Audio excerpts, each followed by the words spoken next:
Welcome, everyone, and thank you so much for joining. Welcome to Startup Grind. If you're not familiar with us, please join our community in Detroit, metropolitan area, and we are one of the chapters from around the globe. Startup Grind is focused on supporting entrepreneurs, giving them a network to network with each other and understand the grind that each entrepreneur goes through.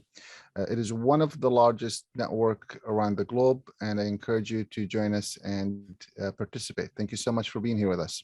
Today, I'm honored to have three guests, and each have their own unique story, and I'm really just can't wait to actually dig and share their insights about their own journey and about their business and about what they're doing. And hopeful with the whole idea today is the resiliency. So what each one of them had to do to keep resilient in their business and keep their business going.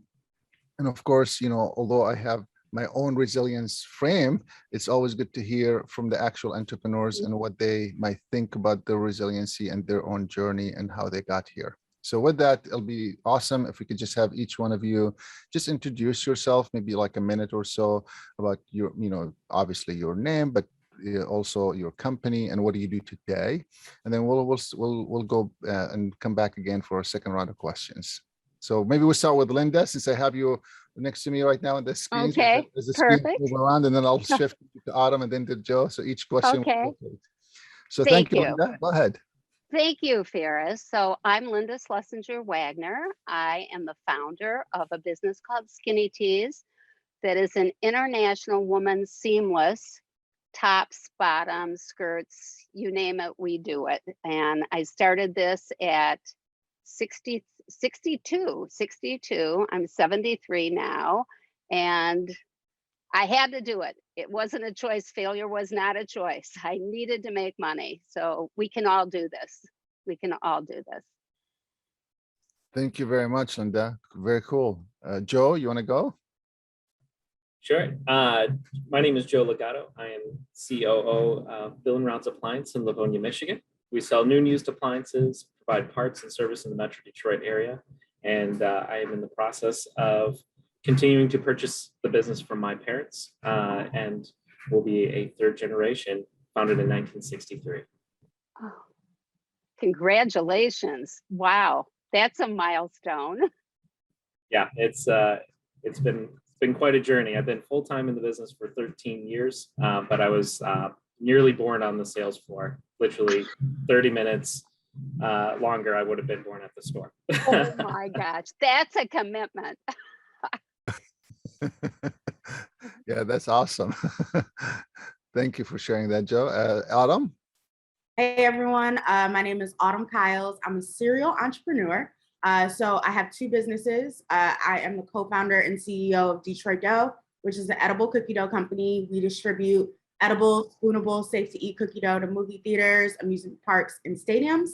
And then I also started Proxie, which is a community that bridges the gap between business resources and Black women entrepreneurs. So we've been doing a lot of one-on-one coaching and then also technical assistance for the Metro Detroit area.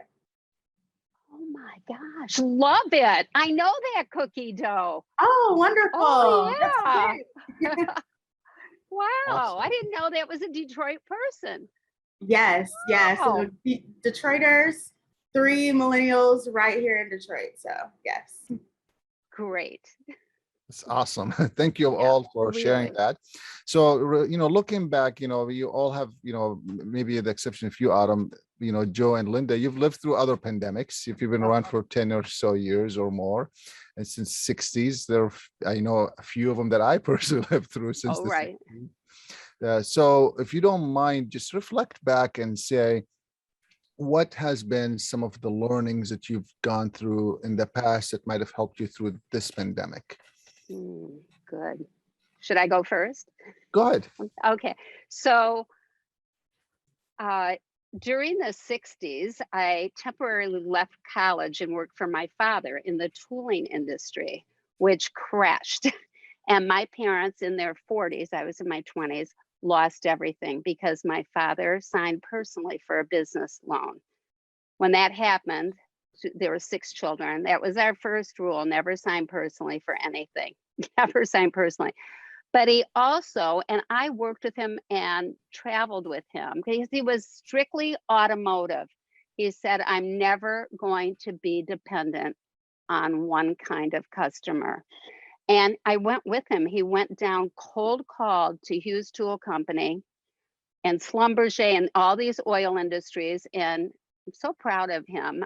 He did all the rock bits for oil drilling for the United States and People's Republic of China. And he changed it. And he still did automotive and did, Boeing and so on. But it was a good lesson for me because not too recently, I got very tied up and am with QVC and Good Morning America. I keep saying, what if this ends? I'm going to be left holding up, used to having these big sales and not having it. So when this pandemic happened, we had to turn the wheel.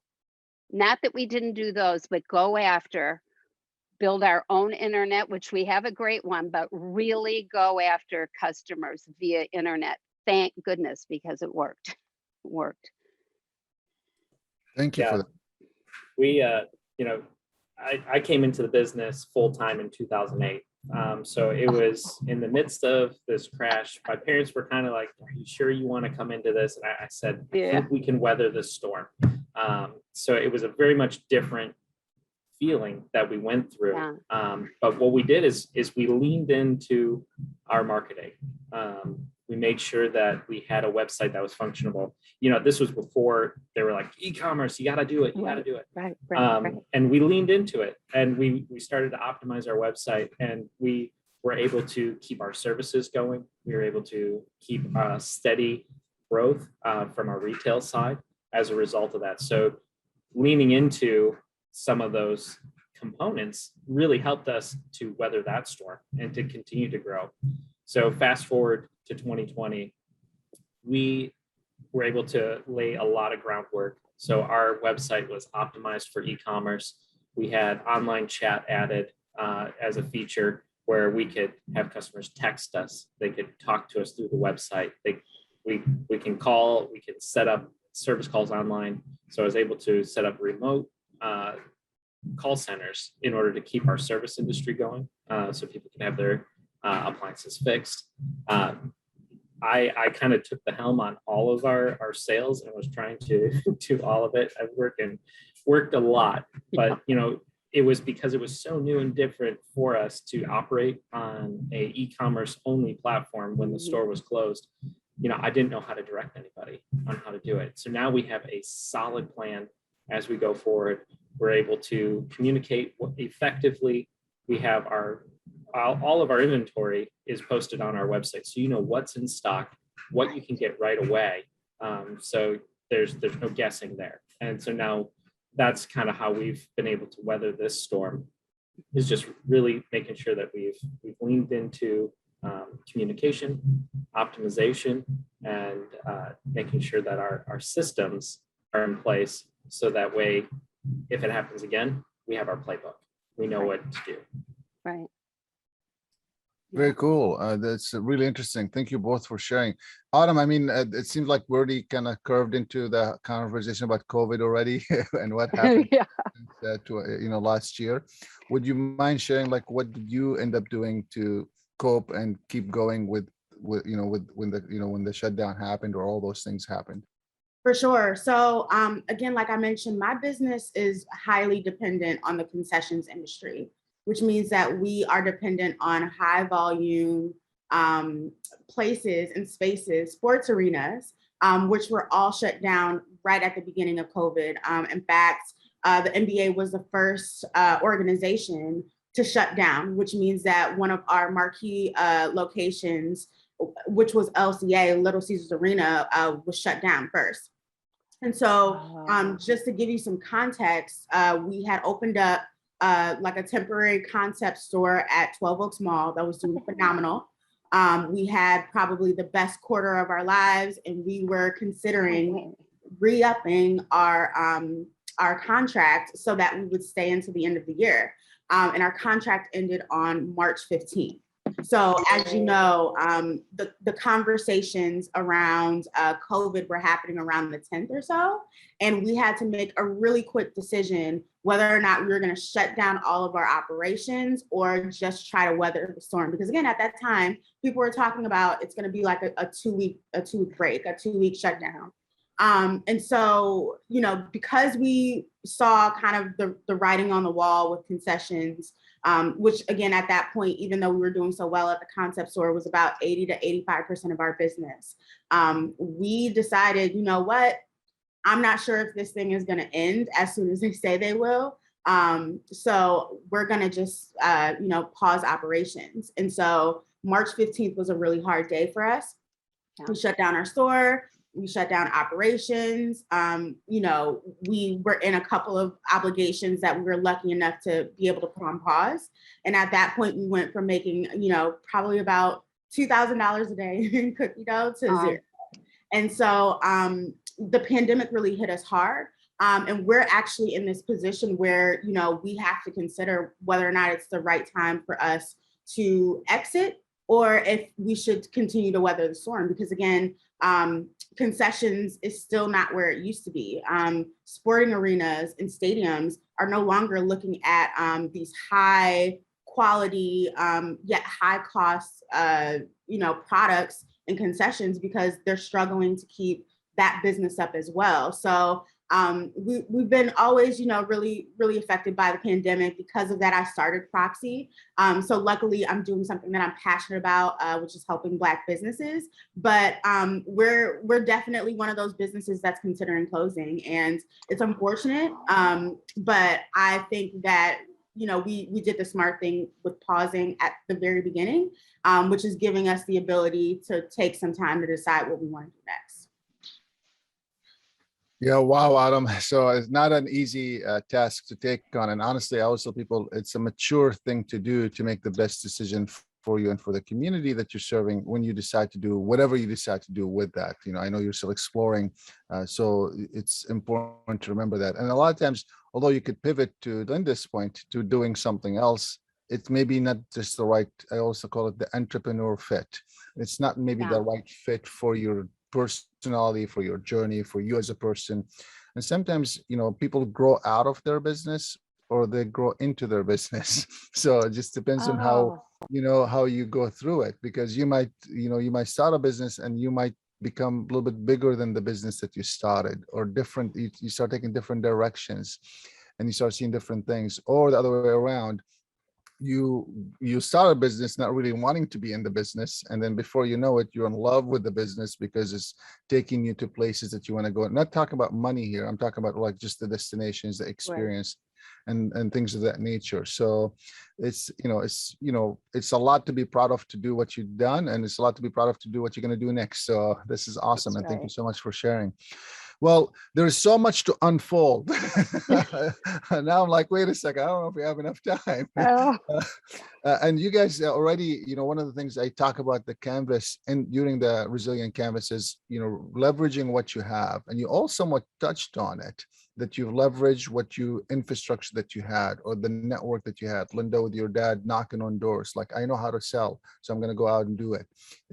Joe, with you already have the, you know, the website, so we could just add these new components that could potentially get more sales going.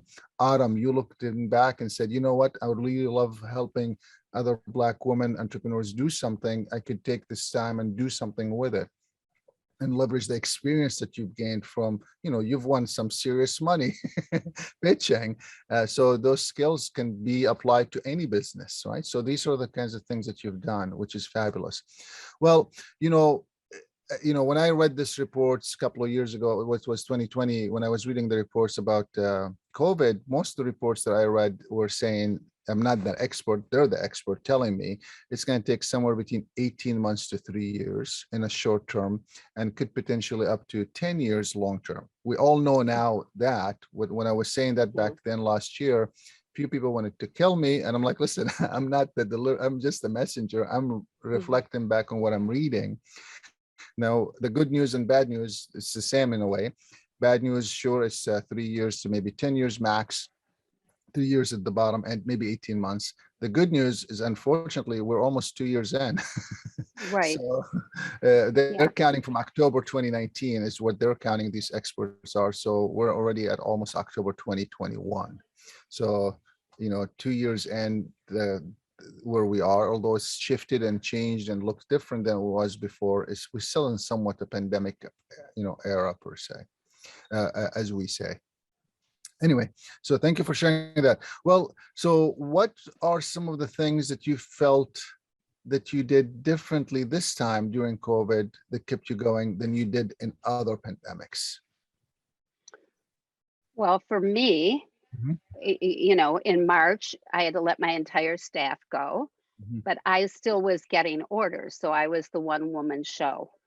Okay. And I had dealt with a young man who runs a program or has it at his hands, Tapestry, and I gave him all of our mailing lists or all of our addresses, and he's very affordable, I want to say. And he told us the 7 cities we should be putting Facebook ads in. Oh my gosh. It's called Tapestry. It's like he had me guess the cities, or it actually, he said, where do you think your wealthiest customers that buys from you? Oh, it's Salt Lake City, Utah. I had no idea. I would have never chosen that. But he gave us these 7 cities. We didn't have a big budget. We started advertising there, changing how we're doing that. I didn't. My adult children are involved and started something on uh, online, or a text message program. You get a text from us with something's on sale or new, and they can click on it. I think it's called SMS, and it immediately takes them to our site and they buy. We tested that 3 months ago. We did $7,000 in 2 days. I mean, it's just like, I never even heard of it, and I can't take any more in my brain. But so we keep doing that. Now everyone's back here, but my reps, there's many adult women's stores and boutiques that have closed permanently. The sales reps still aren't out there. They're not calling on customers. I mean, they'll do it for a good customer of theirs, but it's like that part is done. I don't think that's ever going to happen again. So we have to be the salesperson, and we hired an old employee is coming back to lead that team and do that. And it's not like I can't do this. It's like I better do this. And what are we going to do different? We're smart. We're hard workers. We have a great team.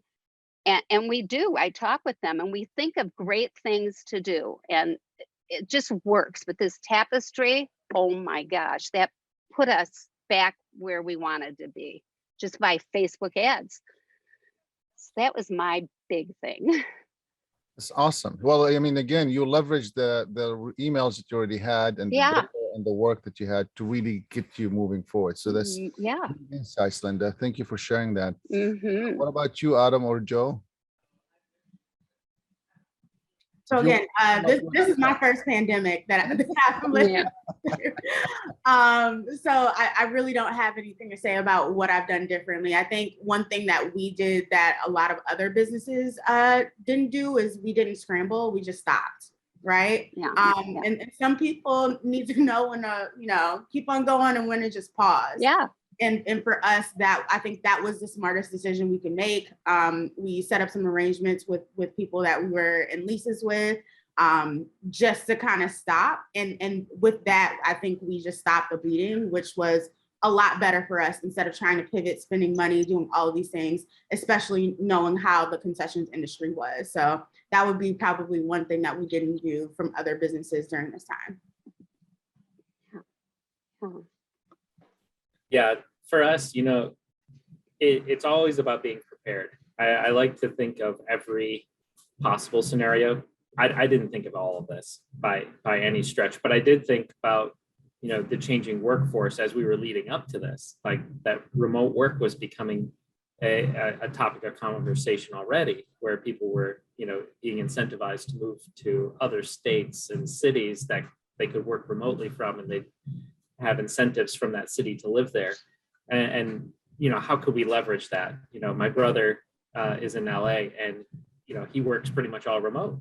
and he'll go hiking, and as long as he gets his Wi-Fi signal, he can do his job, and he does that sort of thing. So I was already putting those types of things into play, setting up soft phones on computers where I have some ladies who are single moms that work for me, and childcare is spotty, and I want them to be able to still earn their income and be able to take care of their kids. And so those were things that we were already working on, making it so that parents could be a little bit more flexible with their job. If I could do some things differently, I probably would have done it sooner to become more familiar with the technology. And there's still so much more that we could be capable of using the right technology. And kind of like Linda, my brain gets stretched so many different ways that I'm like, we've got almost 40 employees, and we're trying to solidify systems. And so now that's really what we're doing, is making sure that we have proper processes in order, that I have job descriptions for all my managers, that we have different divisions of labor, and that we have our whole map of who to go to for what. And that has helped a lot with my own mental fatigue with all of this. And, if you're not using your team, you're losing, because you have this group of people that you've chosen for very specific reasons, and they have really great ideas. As long as you're open to it and you can help them flesh it out, I've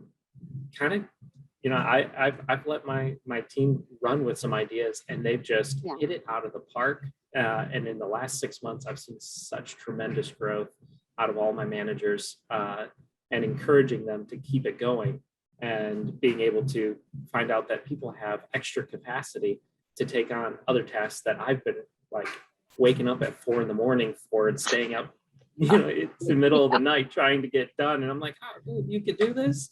That's awesome. Let's keep it going, because I get to sleep now. I mean, I've got a newborn now, but I've got a newborn now, so I take 2-hour naps. But other than that, it's making sure that my team is utilized to their fullest potential, and I'm there to encourage, coach, and steer the ship. Yep. That's awesome, Joe. I mean, you just remind me with something I also used to joke with people, say, you're sleeping like a baby, napping every 2 hours and then waking up crying, needing something to be done. It's true. So I think unfortunately the entrepreneur journey never stops, right? So it just shifts. So I mean, today's the baby, tomorrow is a new location, 2 days from now is 2 years from now something else. So every 2 years to 3 years seems to be like a newborn is being given birth. As long as you keep going, it seems like that seems to be the cycle. Yeah, my family has a hereditary problem where we are chronically optimistic.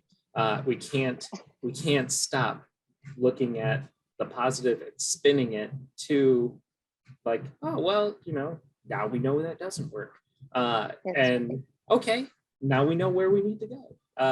We can't stop, and sometimes that's a fatiguing thing of its own, but at the same time, that's where our resiliency comes from, is that we are consistently and constantly optimistic to the point where a lot of people can't believe that we're still hitting it hard as we are, that we haven't given up. And I think that's really just a trait that my parents have instilled in me, and my kids have it too. My daughter she looks at everything. She's 5 and she's like, oh, well, at least now we know. And so, yeah, we do. Thanks. I'll clean it up. That's awesome. Yeah, I love that. So, Linda and Joe, I know Autumn is new to, to the journey with this new pandemic, but you guys have been around for a long time. I'd love to hear a little bit about the journey. Like, how did you get to start this business? Because it sounds, I know your parents, Joe, started this, but you could have worked anywhere else. You could have done anywhere, you could have done anything else. And I know that, Joe, and specifically in your case, you also literally grew the business tremendously since you've been there, right? So I would love to hear, like, why did you start this business? Why are you in this business? You could have done, Linda, same thing with you. You could have done Yeah, anything else with your dad's background. You could have easily gone into automotive or any right. other industry that he was knocking on the doors for, but you chose Skinny Tea. Why did you do this? Why are you doing it? Just a Well, little I did bit. it because I got caught in the countrywide mortgage scheme and I had to save a house. And when I got divorced, I had a business that I'd had for 35 years. It's a knitwear manufacturer. And I didn't want to chase people for money because I was the person who gave everybody credit, everybody. And it was a perfect storm. And I just said, we're closing, I'm done, pay all the bills. And one day maybe I'll start it over. So I did a lot of things in 5 years between when I started SkinnyTees and a lot of great projects, traveled to Europe with a photographer, interviewed Holocaust survivors. Well, I mean, I just did amazing things I'm so grateful for, but it wasn't going to pay the bills on a long-term idea. So I literally got the idea for this in the middle, like all of us, we don't sleep. We have the pad next to us. We're writing down, come on, we all do it. And I said, I'm going to do a camisole and I'm older, so I'm going to make it longer. So when I raise my hands up or bend over, no one's seeing skin, but I need a great name. And my son always told me, you have to get.com. So I went on GoDaddy, never been on it, got this name, SkinnyTees.com, all excited. I have a whole idea of what I'm going to do now. Borrowed $1,000, tell my son the next day, because he's in LA, that I got this name. And he says, huh, you didn't get that name. That's a $20,000 name, because he also brokered names. And I said, go on. This is my password. I just opened up an account. I got this name. And he still eats crow about it. He still does. But from that moment, and I went to my old contractor where I had paid him in full when I closed my other business. He remembered it. He gave me credit right off the bat. One style, 10 colors, and this was not where I was good. I was selling it. I didn't have any employees. And I took it to stores that I didn't have a connection to because I didn't want anybody to give me what I called a mercy order because they're my friend. I wanted them to buy it because they liked it and they thought they'd sell it. And it worked. I mean, it just worked. And I hustled it. And you know what? I learned to love selling to people and talking to people. I learned to love it. I liked the feedback. I still do. When we do these Good Morning America shows and we do a couple thousand orders, I'm the one who gets on the phone with the problems. And we unruffle the feathers if people get upset about a camisole. I kind of have to cut them to the quick sometimes. And we're also very giving. We do it, but the whole premise of us, and Joe was saying it is teamwork. Is I have a great team. It's a great team. They just come in, they know what to do, and they do it, and great ideas, and it works. It just worked for me. And you change it, and Autumn and I are already texting each other and whatever because I have some ideas for her. Right? And we network, right? That's what we do.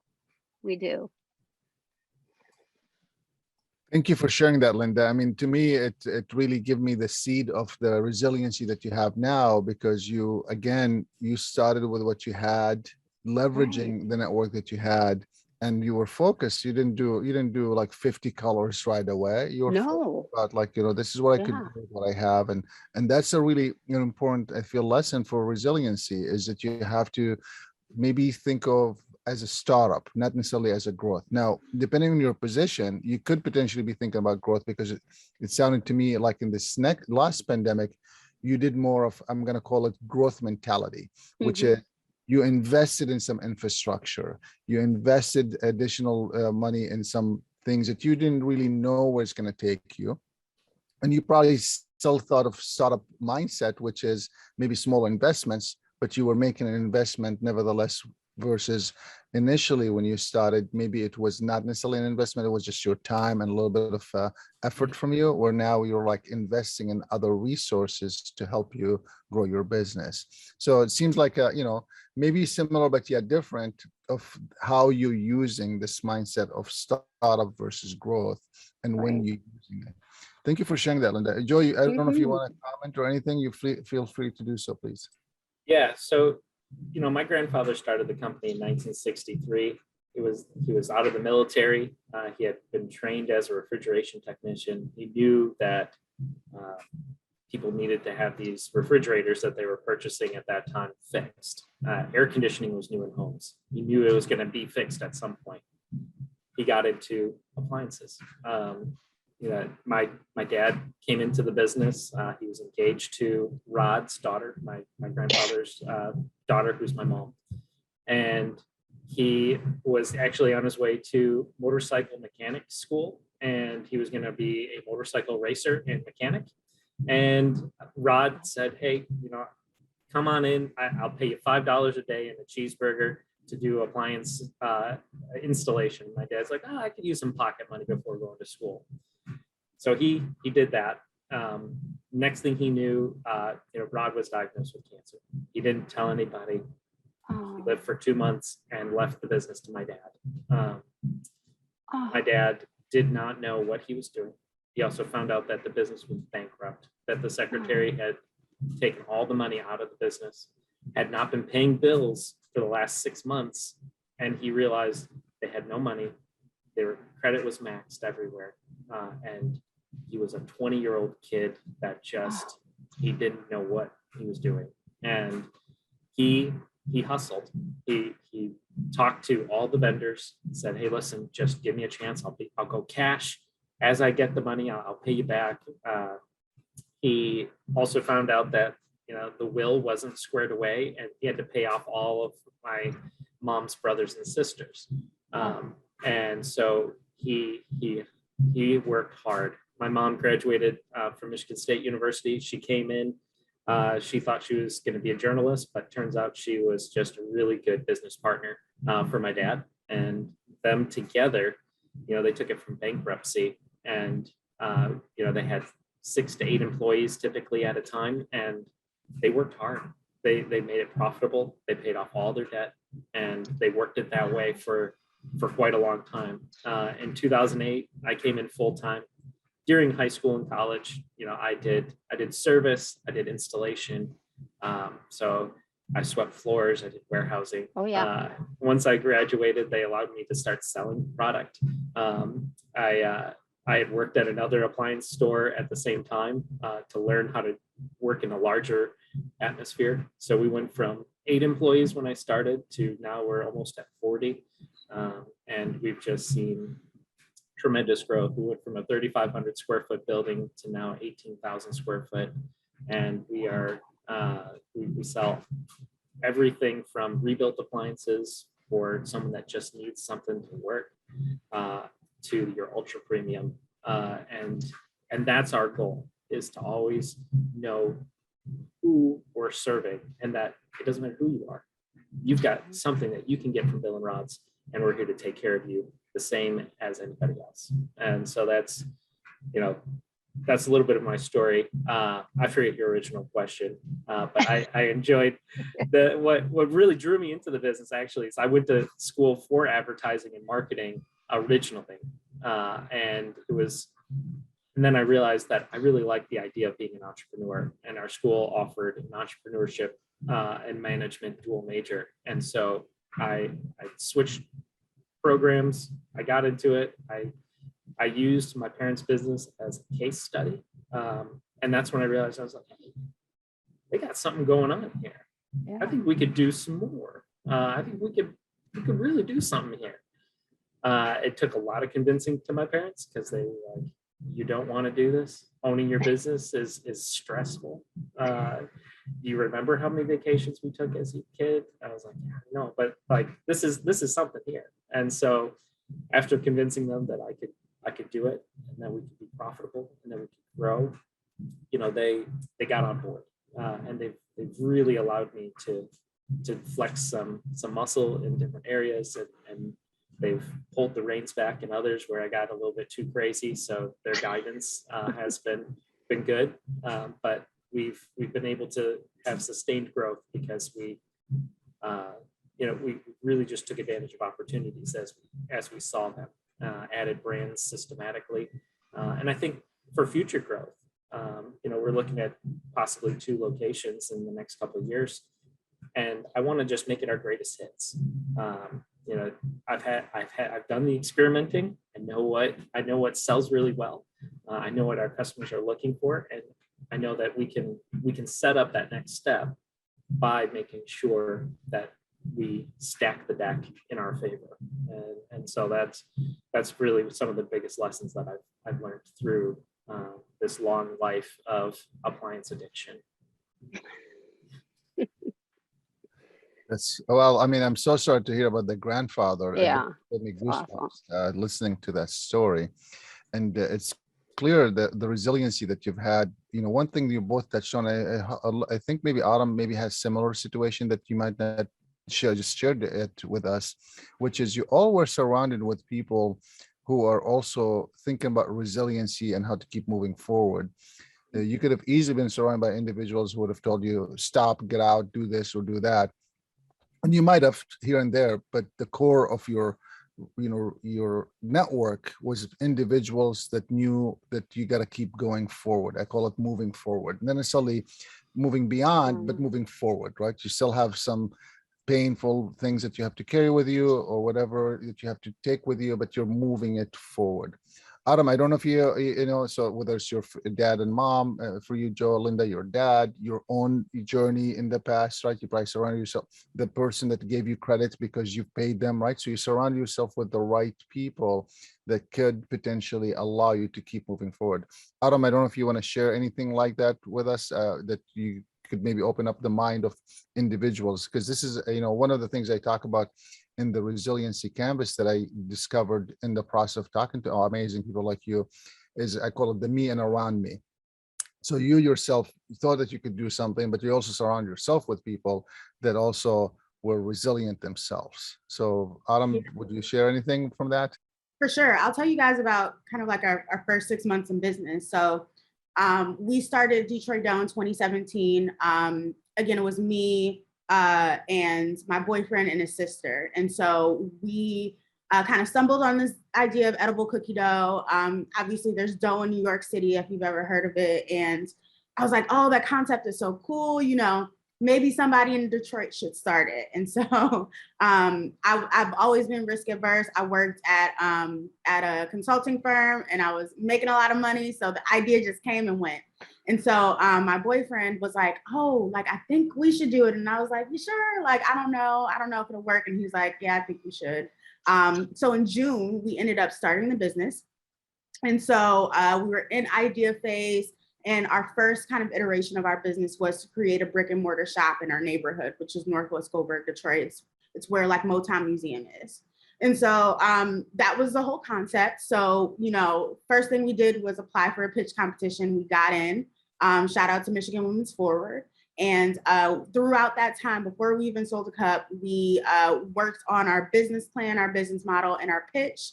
And we won $6,000 from that pitch competition, which catapulted our business to starting, and doing our first pop-up.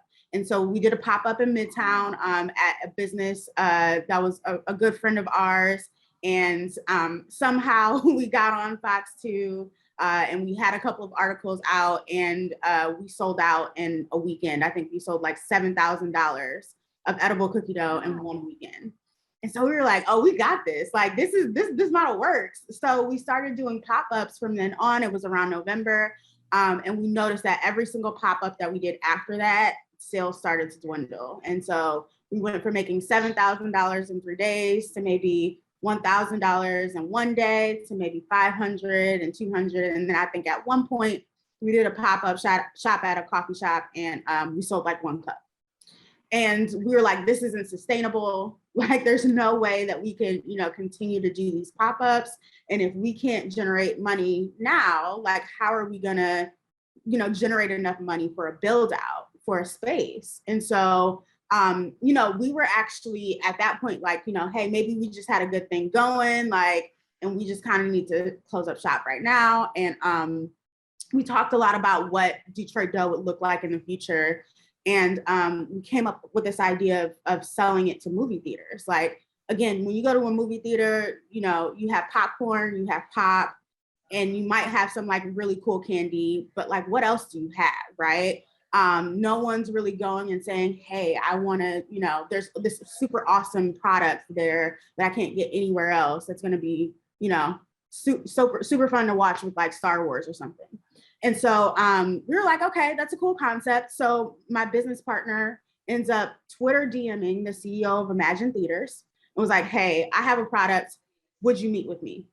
Surprisingly, he responded. And we had a 30-minute meeting with the CEO of Imagine.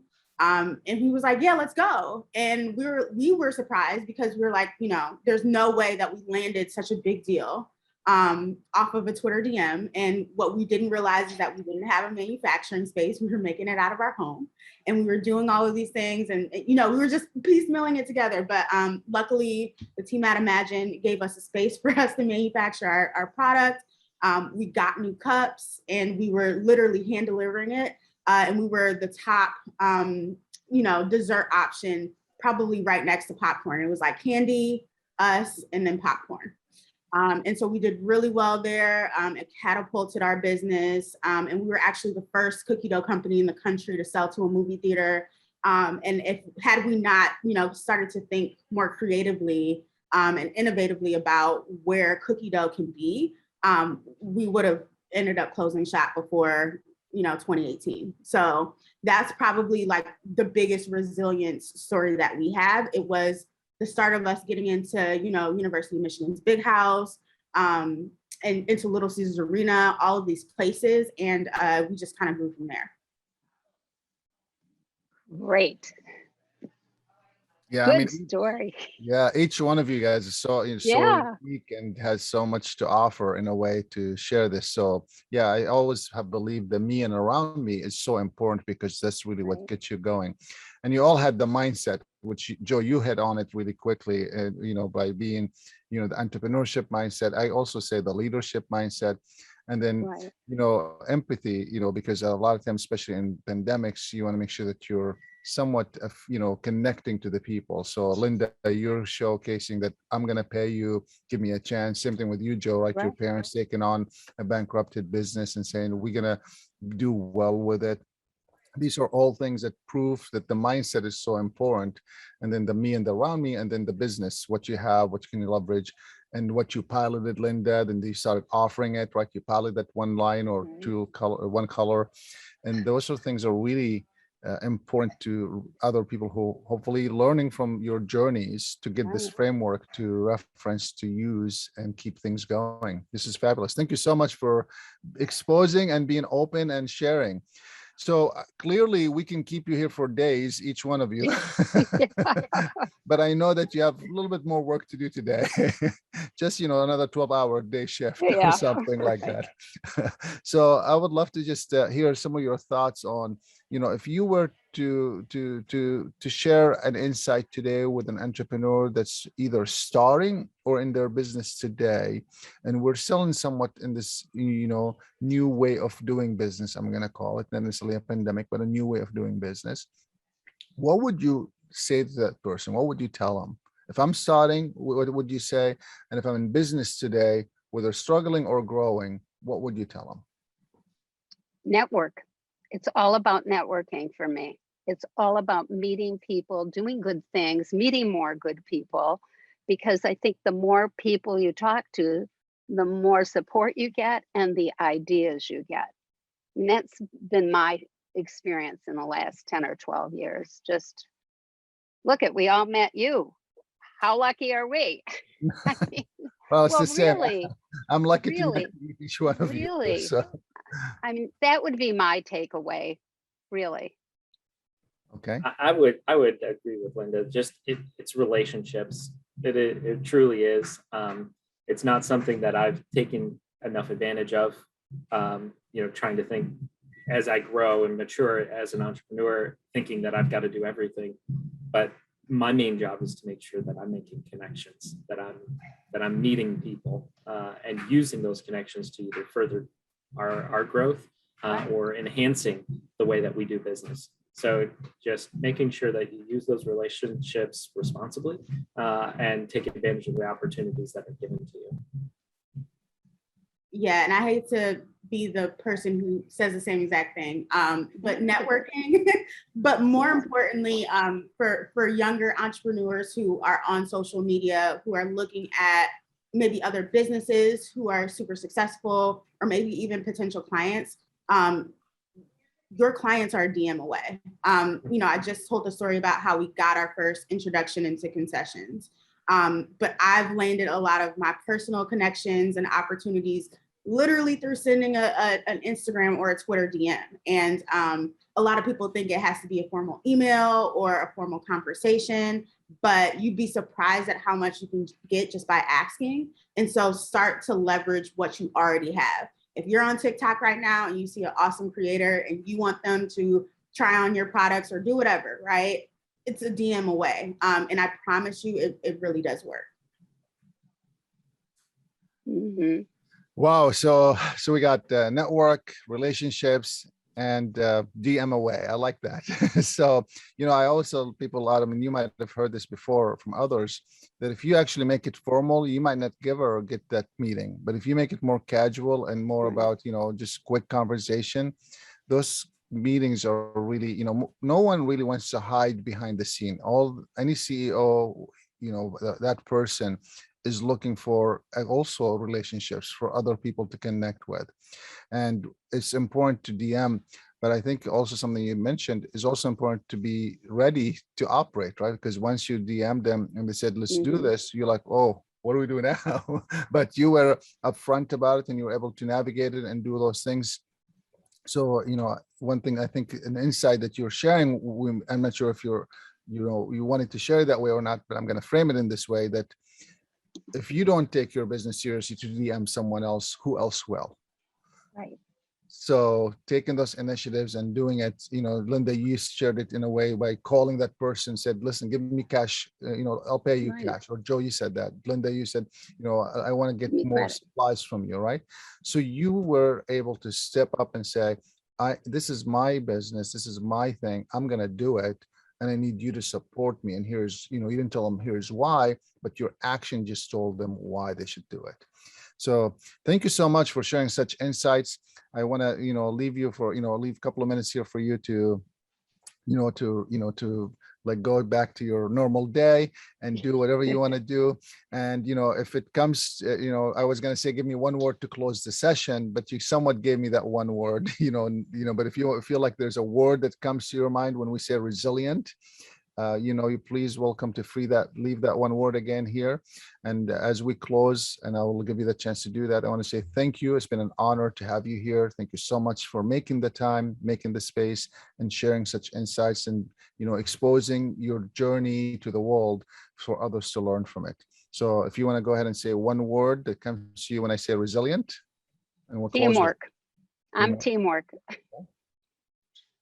Endurance. Endurance. Mm-hmm. Trust. Okay. Thanks a million. Have a great day, guys. Again, thanks a million. Thank you. Okay. Bye. Join us Thank you. next time for another Startup Grind.